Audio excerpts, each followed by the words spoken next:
ನಮಸ್ಕಾರ ಎಲ್ಲರಿಗೂ ಜನಾರ್ದನ್ ಸರ್ ಮಾತಾಡ್ತಾ ಇರೋದು ಕುಶಲ ವೇಕ್ಷೇಮ ವೈಸೌಖ್ಯ. Welcome back to Ganesh Karanth cricket talks YouTube channel. Subscribe ಆಗದೆ ನೋಡ್ತಾ ಇದ್ದೀರಿ ನೋಡಿ, ಸಬ್ಸ್ಕ್ರೈಬ್ ಆಗದೆ ನೋಡ್ತಾ ಇದ್ದೀರಿ, ದಯವಿಟ್ಟು ಸಬ್ಸ್ಕ್ರೈಬ್ ಆಗಿ ಚಾನಲ್ಗೆ. IPL ಟೀಮ್ ಅನಾಲಿಸಿಸ್ನ ಮುಂದಿನ ವಿಡಿಯೋ ಯಾವುದು ಅಂತಂದರೆ ಡೆಲ್ಲಿ ಕ್ಯಾಪಿಟಲ್ಸ್ ಬಗ್ಗೆ ನಾನು ಮಾತಾಡ್ತಾ ಇರೋದು. ಡೆಲ್ಲಿ ಕ್ಯಾಪಿಟಲ್ಸ್ ಇವರು 6ಕ್ಕೆ ಇರದ 3ಕ್ಕೆ ಇಳಿಯದ ತಂಡ. ನಮ್ಮ RCB ಥರ ಇವರು ಸಹ ಕಪ್ ಗೆದ್ದಿಲ್ಲ. ಫ್ಯಾನ್ ಬೇಸಲ್ಲಿ ಸಹ ತುಂಬ ಹಿಂದೆ ಇದ್ದಾರೆ.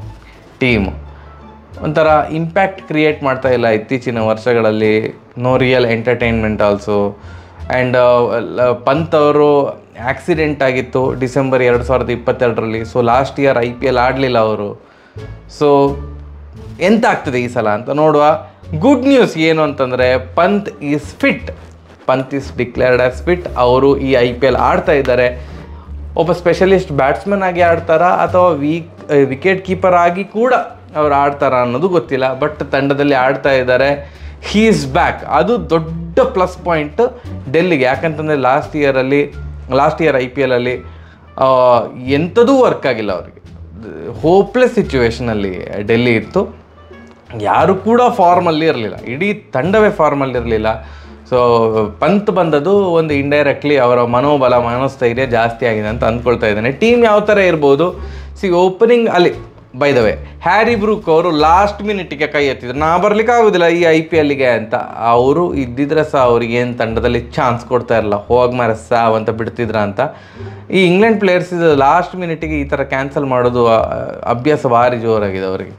ಎನಿವೇಸ್ ತಂಡ ಯಾವ ಥರ ಇರ್ಬೋದು. ಓಪನಿಂಗ್ ಕಾಂಬಿನೇಷನ್ ಅದು ನೋ ಬ್ರೈನರ್. ಡೇವಿಡ್ ವಾರ್ನರ್ ಅವರು ಇರಲೇಬೇಕು. ಡೇವಿಡ್ ವಾರ್ನರ್ ಅವ್ರ ಜೊತೆ may be starting of the IPL first 3 ಮ್ಯಾಚಸ್ಸಿಗೆ Prithvi Shaw ಅವ್ರನ್ನೇ ಆಡಿಸ್ತಾರೆ ಅಂತ ಅಂದ್ಕೊಂಡಿದ್ದಾನೆ. ರಣಜಿಯಲ್ಲಿ ಭಯಾನಕ ಫಾರ್ಮು ಅಂತ ಅಲ್ಲದಿದ್ದರೂ ಕೂಡ he was good enough. Mumbai ಪಾಲಿಗೆ ಒಂದು ಚಂದದ ರೀತಿಯಲ್ಲಿ ಆಟ ಆಡಿದ್ದಾರೆ ಅವರು. ಸೊ ಆದ್ದರಿಂದ ಅವರಿಗೆ ಚಾನ್ಸ್ ಕೊಡ್ಬೋದು. ಓಪನಿಂಗು ವಾರ್ನರ್ ಅವ್ರ ಜೊತೆ ಕೊಡ್ಬೋದು. ಅದಾದ ಮೇಲೆ ಅವರ ಮೇಯ್ನ್ ಪ್ಲೇಯರ್ ಪಂತ್ ಅವ್ರ ಮೇಲೆ ಎಕ್ಸ್ಪೆಕ್ಟೇಷನ್ಸ್ ನಾನು ಪರ್ಸ್ನಲಿಗೆ ತುಂಬ ಇಟ್ಕೊಂಡಿಲ್ಲ. ಅವರು ಎಷ್ಟು 2022 ನಂತರ ಅವ್ರು ಬರ್ತಾ ಇರೋದು, ಅವರಿಗೆ ಓಡ್ಲಿಕ್ಕೆ ಆಗ್ತದೆ, ರನ್ನಿಂಗ್ ಬಿಟ್ವೀನ್ ದ ವಿಕೆಟ್ಸ್ ಓಕೆನಾ, ಅವರ ಫಿಟ್ನೆಸ್ ಯಾವ ಥರ ಇದೆ ಏನು ಗೊತ್ತಿಲ್ವಲ್ಲ. ಸೊ ಡೈರೆಕ್ಟಾಗಿ ಅಲ್ಲಿ ಎಕ್ಸ್ಪೆಕ್ಟೇಷನ್ ಇಟ್ಕೊಳ್ಬಾರ್ದು. ಅವರ ಮೇನ್ ಪ್ಲೇಯರ್ ಯಾರು ಹಾಗಾದರೆ? Mitchell Marsh. ಇತ್ತೀಚಿನ ವರ್ಷಗಳಲ್ಲಿ genuine all rounder, genuine big hitter of the ball, ಆ ಥರ ಒಂದು ಅವರು ಪ್ರೊಜೆಕ್ಟ್ ಆಗಿದ್ದಾರೆ. ಹೈಟ್ ಸಹ ಹಾಗೆ ಇದ್ದಾರೆ. ಕಾನ್ಫಿಡೆನ್ಸ್ ನೆಕ್ಸ್ಟ್ ಲೆವೆಲಲ್ಲಿ ಉಂಟು.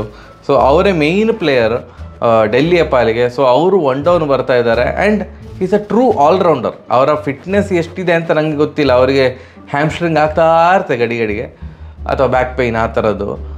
ಬಟ್ ಅವರೊಂದು 2 ಓವರ್ ಹಾಕಬಹುದು ಅಂತಹ ಬೌಲರ್ ಅವರು. ಅಂದರೆ ಬೌಲರ್ ಕೂಡ ಮೇಯ್ನಾಗಿ ಬ್ಯಾಟ್ಸ್ಮ್ಯಾನು. ಸೊ ಅವರು 1 ಡೌನ್ ಬರ್ತಾರೆ. ಅದಾದಮೇಲೆ ನಾನು ರಿಷಬ್ ಪಂತ್ ಅವ್ರನ್ನ 2 ಡೌನ್ ಕಳಿಸಿಬಿಡ್ತೇನೆ. ಬಿಕಾಸ್ ಅವರನ್ನು ನಾವು ಫಿನಿಷರ್ ಆಗಿ all of a sudden expect ಮಾಡೋದು ತಪ್ಪಾಗ್ತದೆ. ಯಾಕಂತಂದರೆ ನಾನು ಹೇಳಿದ್ನಲ್ಲ, ಒಬ್ಬ ಇನ್ನಿಂಗ್ಸ್ ಬಿಲ್ಡ್ ಮಾಡಲಿಕ್ಕೆ ನಾವು ಅವ್ರನ್ನ ಇಟ್ಕೊಳ್ವಾ. ಈ IPLಲ್ಲಿ ಸಡನ್ನಾಗಿ ಹೋಗು 10 ಬಾಲ್ 30 ಹೊಡಿ ಅದೆಲ್ಲ ಆಗೋದಿಲ್ಲ. ತುಂಬ ಪ್ರೆಷರ್ ಕ್ರಿಯೇಟ್ ಆಗ್ತದೆ. ಈಗಷ್ಟೇ ಅವರು ಬರ್ತಾ ಇರೋದಷ್ಟೇ ಇಂಟರ್ನ್ಯಾಷನಲ್ ಕ್ರಿಕೆಟಿಗೆ.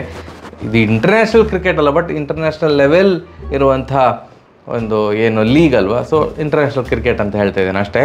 ಸೊ ಅವ್ರನ್ನ 2 ಡೌನ್ಗೆ ಕಳಿಸ್ತೇನೆ. ಅದಾದಮೇಲೆ ಈಗ ಎಲ್ಲರೂ ಸಹ ಹ್ಯಾರಿ ಬ್ರೂಕ್ ಅಂತ ನಾವು ಹೇಳ್ತಿದ್ವಿ. ಈಗ ಹ್ಯಾರಿ ಬ್ರೂಕ್ ಇಲ್ಲ. ಸೊ ಅವರಿಗೆ ತಲೆನೋವು ಸಹ ಕಡಿಮೆ ಆಯಿತು. ಡೆಲ್ಲಿಗೆ ಯಾರನ್ನು ಆಡಿಸ್ಬೋದು ಅಂತ. ಸ್ಟಬ್ಸನ್ನು ಆಡಿಸ್ಬೋದು.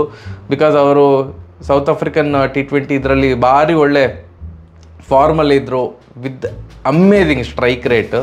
ಸೊ ಸ್ಟಬ್ಸ್ ಅವರು ಡೆಲ್ಲಿಗೆ ಬಂದಿರೋದು ಒಳ್ಳೇದಾಯಿತು ಆ್ಯಕ್ಚುಲಿ. ಅವರು ಮುಂಬೈ ಟೀಮಲ್ಲಿ ಇದ್ರಲ್ಲ, ಪಾಪ ಅವರಿಗೆ ಅಲ್ಲಿ ಸಹ ಚಾನ್ಸ್ ಸಿಗ್ತಿರಲಿಲ್ಲ. ಮುಂಬೈ ಟೀಮಲ್ಲಿ ಇದ್ರು ಅಂತ ಅಂದ್ಕೊಳ್ತೇನೆ ಮೊದಲು. ಸೊ ಸ್ಟಬ್ಸನ್ನು ತೊಗೊಂಡಿದ್ದಾರೆ ಡೆಲ್ಲಿ ಅವರು. ಸೊ ಅವರನ್ನು ಆಡಿಸ್ಬೋದು, ಅವರನ್ನು ಆಡಿಸ್ತೇನೆ. ಅದಾದಮೇಲೆ ಬರೋದು a true all rounder, Indian all rounder, ತುಂಬ underrated. That is Akshar Patel. ಅವರು ಕ್ಲಿಕ್ ಆಗಲೇಬೇಕು ಈ IPLಲ್ಲಿ. ಒಂದು T20 ವರ್ಲ್ಡ್ ಕಪ್ ಬರ್ತಾ ಉಂಟು, ಅವರು ಸಹ ಇರ್ತದೆ, ಅವ್ರಿಗೆ ಆಡಬೇಕು ಅದು ಇದು ಅಂತ. ಇನ್ನೊಂದು ಯಾಕೆ ಹೇಳ್ತಿದ್ದೀನಿ ಅಂತಂದರೆ, ಅಕ್ಷರ್ ಪಟೇಲ್ ಆದಮೇಲೆ ಬ್ಯಾಟಿಂಗೇ ಇಲ್ಲ ಡೆಲ್ಲಿದು. No batting. Bowler who can bat ಆ ಕ್ಯಾಟಗರಿಯಲ್ಲಿ ಯಾರೂ ಸಹ ಬರೋದಿಲ್ಲ. ಸೊ ಅಕ್ಷರ್ ಪಟೇಲೇ ಲಾಸ್ಟ್. ಅದಾದಮೇಲೆ ಒಬ್ಬ ಆಲ್ರೌಂಡರ್ ಬೇಕು, ಬಟ್ ಅಂಥ ಕ್ವಾಲಿಟಿ ಆಲ್ರೌಂಡರ್ ಇಲ್ಲ ಅಲ್ಲಿ. ಸೊ ಆದ್ದರಿಂದ ನಾನು ಸದ್ಯಕ್ಕೆ ಲಲಿತ್ ಯಾದವ್ ಅವ್ರನ್ನ ಹಾಕ್ಕೊಂಡಿದ್ದೇನೆ. ಬಿಕಾಸ್ ಡೆಲ್ಲಿದು ಪಿಚ್ ಸ್ವಲ್ಪ ಸ್ಲೋ ಇರ್ತದೆ. ಆದ್ದರಿಂದ ಲಲಿತ್ ಯಾದವ್ ಅವ್ರನ್ನ ಹಾಕ್ಕೊಂಡಿದ್ದಾನೆ. ಇಲ್ಲೇ ನಂಗೆ ಗೊತ್ತಿಲ್ಲ ಯಾರನ್ನು ಹಾಕೋಬೇಕು ಆ ಸ್ಲಾಟಲ್ಲಿ ಅಂತ. ಅಂಥ ಒಂದು ದೊಡ್ಡ ತಲೆನೋವಲ್ಲಿದ್ದಾರೆ ಡೆಲ್ಲಿ ತಂಡ. ಅದಾದಮೇಲೆ ಬರೋದು ಎಲ್ಲರೂ ಸಹ ಬೌಲರ್ಸು. ಕುಲ್ದೀಪ್ ಯಾದವ್ ಅವರು ಚಂದ ಬ್ಯಾಟಿಂಗ್ ಮಾಡಲಿಲ್ಲ ಒಬ್ಬರು ಟೆಸ್ಟಲ್ಲಿ. ಟೆಸ್ಟ್ ಬೇರೆ, T20 ಬೇರೆ. T20ಗೆ ಹೇಳಿ ಮಾಡಿಸಿದ ಬ್ಯಾಟಿಂಗ್ ಅವ್ರಿಗೆ ಬರುವುದಿಲ್ಲ. ಸೊ ಆದ್ದರಿಂದ ನಾನು ಹೇಳಿದ್ದು ಬೌಲರ್ ಹೂ ಕ್ಯಾನ್ ಬ್ಯಾಟ್ ಕ್ಯಾಟಗರಿಯಲ್ಲಿ ಯಾರೂ ಕೂಡ ಇಲ್ಲ ಅಂತ. ಸೊ ಬರ್ತಾ ಇರೋದು ಕುಲ್ದೀಪ್ ಯಾದವ್ ಅವರು ಮತ್ತು ನೋಕಿಯಾ, ನಮ್ಮ south African fast bowler, height ಇದ್ದಾರೆ. ಅವರಿದು ಪ್ರಾಬ್ಲಮೇ ಅವರ ಫಿಟ್ನೆಸ್ಸು. ಅವರೊಂದು ಲಯದಲ್ಲಿದ್ದರೆ ಭಯಾನಕ ಬೌಲರು, ಏನು ಲೈನ್ ಆ್ಯಂಡ್ ಲೆಂತು, ಏನು ಪೇಸು. ಬಟ್ ಅವರು ಆನ್ ಆ್ಯಂಡ್ ಆಫ್ ಆಗ್ತಾ ಇರ್ತಾರೆ. ಬಟ್ ಅವರು ಫಿಟ್, ಸೂಪರ್ ಫಿಟ್ ಅಂತ ಅಂದ್ಕೊಂಡು ನಾನು ಈ ಟೀಮ್ ಮಾಡಿರೋದು. ನೋಕಿಯಾ, Khaleel Ahmed is decently good bowler. And last ಪ್ಲೇಸಲ್ಲಿ 2 ಆಪ್ಷನ್ ಉಂಟು ಯಾರನ್ನು ಆಡಿಸ್ಬೋದು ಅಂತ. Either you can play Mukesh Kumar. But Mukesh Kumar ಏನೋ ಅವ್ರದ್ದು, ನನಗೆ ಅವರ ಬಾಡಿ ಲ್ಯಾಂಗ್ವೇಜ್ ನೋಡಿದಾಗ ಅವ್ರು ಯಾವತ್ತೂ ಸಹ ಒಂದು ಕಾನ್ಫಿಡೆಂಟ್ ಪ್ಲೇಯರ್ ಅನ್ನುವಂಥ ಒಂದು ಬಾಡಿ ಲ್ಯಾಂಗ್ವೇಜ್ ಕಾಣೋದಿಲ್ಲ. ಎಂತ ಹೆದರ್ಕೊಂಡಿರ್ತಾರೆ ಒಂಥರ. ನಂಗೆ ಬೇಡ ಅಂದರೆ ಈ ಕೆಲಸಗಳರು ಒಂದು ಬಾಡಿ ಲ್ಯಾಂಗ್ವೇಜ್ ಇರ್ತಲ್ಲ, ನನ್ನ ಕರೆದೆ ಎಂತ ಮಾಡೋದು. ಅಥವಾ ನಮಗೆ ಎಂಥರು ನಾವು ಸ್ಕೂಲಲ್ಲಿ ಹೋಮ್ವರ್ಕ್ ಮಾಡಿರೋದಿದ್ದಾಗ ಟೀಚರು ಏನೋ ಒಂದು ಕ್ವಶನ್ ಕೇಳಿಕೋದು ನಾವು ಐ ಕಾಂಟ್ಯಾಕ್ಟ್ ಮಾಡೋದಿಲ್ಲ, ಗೊತ್ತುಂಟ, ಹೀಗೆ ಸುಮ್ಮನೆ ಇರ್ತೇವಲ್ಲ. ನಂಗೆ ಆ ಥರ ಅವ್ರದ್ದು ಬಾಡಿ ಲ್ಯಾಂಗ್ವೇಜ್ ಅಂತ ಅನಿಸ್ತು. ಇದು ಪರ್ಸ್ನಲ್ ಒಪಿನಿಯನ್, ಏನು ಅಫೆಂಡ್ ಆಗೋದು ಬೇಡ ಯಾರು ಕೂಡ. ಅದೊಂದು ದೃಷ್ಟಿಯಿಂದ ನಾನು ಮುಖೇಶ್ ಕುಮಾರ್ ಅವ್ರನ್ನ ಆಡಿಸ್ತಾ ಇಲ್ಲ ಪ್ಲೇಯಿಂಗ್ 11ನಲ್ಲಿ. ಇಶಾಂತ್ ಶರ್ಮಾ ಅವ್ರನ್ನ ಆಡಿಸ್ತೇನೆ. Ishant Sharma genuinely good bowler, legend. ಅವರನ್ನು ಪವರ್ ಪ್ಲೇಯಲ್ಲಿ ಆಡಿಸಿ ಕಂಟಿನ್ಯೂಸ್ 4 ಓವರ್ ಹಾಕಿಸಿಬಿಟ್ರೆ ಮತ್ತೆ ನೀವು ಇಂಪ್ಯಾಕ್ಟ್ ಪ್ಲೇಯರನ್ನು ತೊಗೊಂಬರ್ಬೋದು. ಸೊ ಟೆನ್ಷನ್ ಇಲ್ಲ ಅಂತ. ಸೊ ಇಶಾಂತ್ ಶರ್ಮಾ ಅವ್ರನ್ನ ಆಡಿಸ್ಬೋದು. ಆ್ಯಂಡ್ ಬೆಂಚಲ್ಲಿ ನಾನು ಹೇಳಿದಾಗೆ ಮುಖೇಶ್ ಕುಮಾರ್ ಅವ್ರನ್ನ ಇಡ್ತೇನೆ. ಮತ್ತು ಅಲ್ಲಿ ಲಲಿತ್ ಯಾದವ್ಗೆ ರಿಪ್ಲೇಸ್ಮೆಂಟಾಗಿ, ಅಂದರೆ ನಾ ಹೇಳಿದ್ನಲ್ಲ ಲಲಿತ್ ಯಾದವ್ ಪ್ಲೇಸಿಗೆ ನಂಗೆ ಯಾರನ್ನ ಹಾಕೋದು ಏನಂತ ಗೊತ್ತಾಗ್ತಾ ಇಲ್ಲ ಅಂತ. ಯಶ್ ಧೂಲ್ ಅವ್ರನ್ನ ಹಾಕ್ಕೊಳ್ಬೋದು, ಒಳ್ಳೆ ಪ್ಲೇಯರ್. ಬಟ್ ಅವರೊಂಥರ ಓಪನರ್ ಬ್ಯಾಟ್ಸ್ಮನ್ ಥರ. ಅದಕ್ಕೆ ಓಪನಿಂಗ್ ಎಲ್ಲ ಅಲ್ಲಿ ಸೆಟ್ ಆಗಿರೋದ್ರಿಂದ ಅವರಿಗೆ ಅಲ್ಲಿ ಪ್ಲೇಸ್ ಕೊಡಲಿಕ್ಕೆ ಏನಿಲ್ಲ, ಅಲ್ಲಿ ಜಾಗ ಇಲ್ಲ. ಸೊ ಬೆಂಚಲ್ಲಿ ಇಟ್ಟಿದ್ದೀನಿ ಯಶ್ ಧೂಲು. ಅಥವಾ ಕುಮಾರ್ ಕುಶಾಗ್ರ ಅಂತ ಭಾರಿ ಒಳ್ಳೆ ಸ್ಟ್ರೈಕ್ ರೇಟಲ್ಲಿ ಆಡ್ತಾರಂತೆ.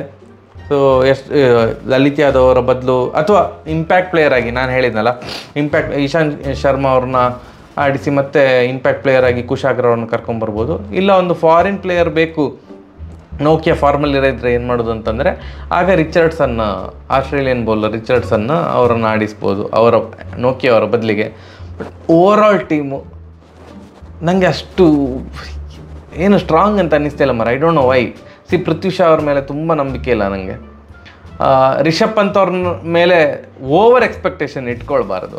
ಅಲ್ಲಿ ಮೇಯ್ನ್ ಪ್ಲೇಯರೇ ಮಿಶೆಲ್ ಮಾರ್ಷ್ ಮತ್ತು ಡೇವಿಡ್ ವಾರ್ನರ್ ಮಾತ್ರ ಮೇಯ್ನ್ ಪ್ಲೇಯರ್ ಹೊರತು overall team. Akshar Patel definitely ತುಂಬ ಇಂಪಾರ್ಟೆಂಟ್ ರೋಲ್ ಪ್ಲೇ ಮಾಡ್ತಾರೆ. ಬಟ್ ಆ್ಯಸ್ ಅ ಟೀಮ್ ನನಗೆ ಯಾಕೋ ಗೊತ್ತಾಗ್ತಾ ಇಲ್ಲ. ಫಾಸ್ಟ್ ಬೌಲಿಂಗ್ ಯೂನಿಟ್ ಅಷ್ಟು ಚೆಂದ ಇಲ್ಲ ಅಂತ ಅನ್ನಿಸ್ತಾ ಉಂಟು. ನೋಕಿಯಾಗೆ ಸಪೋರ್ಟ್ ಮಾಡಲಿಕ್ಕೆ Khaleel Ahmed, Ishant Sharma ಆರ್ದೆ wow.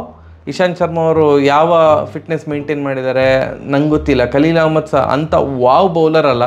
Kuldeep Yadav is amazing, ಅದ್ರಲ್ಲಿ ಡೌಟ್ ಇಲ್ಲ. ಅವ್ರು ಕ್ಲಿಕ್ ಆಗ್ತಾರೆ ಈ IPLಲ್ಲಿ. ಸ್ಪಿನ್ ಡಿಪಾರ್ಟ್ಮೆಂಟ್ ಒಳ್ಳೆ ಉಂಟು ಡೆಲ್ಲಿದು. Akshar Patel super, Kuldeep Yadav super. But ಇನ್ನೊಂದು ಚೂರು ಬೇಕಿತ್ತು ಅಂತ ಅನ್ನಿಸ್ತಾ ಉಂಟು ಬ್ಯಾಟಿಂಗಲ್ಲಿ. ಇದು ಯಾರು ನಮ್ಮ ರಿಷಬ್ ಪಂತ್ ಸೂಪರಾಗಿ ಕ್ಲಿಕ್ ಆದರೆ amazing. But can we trust him? ಅವರ ಮೇಲೆ ಅಷ್ಟು ನಂಬಿಕೆ ಇಡ್ಬೋದಾ? ಅದು ನಾವು ಕಾದು ನೋಡಬೇಕಾಗ್ತದೆ ಏನಂತ. ನಿಮ್ಗೇನು ಅನಿಸಿತು ಕಮೆಂಟ್ ಸೆಕ್ಷನಲ್ಲಿ ತಿಳಿಸಿ. ನಮಸ್ಕಾರ.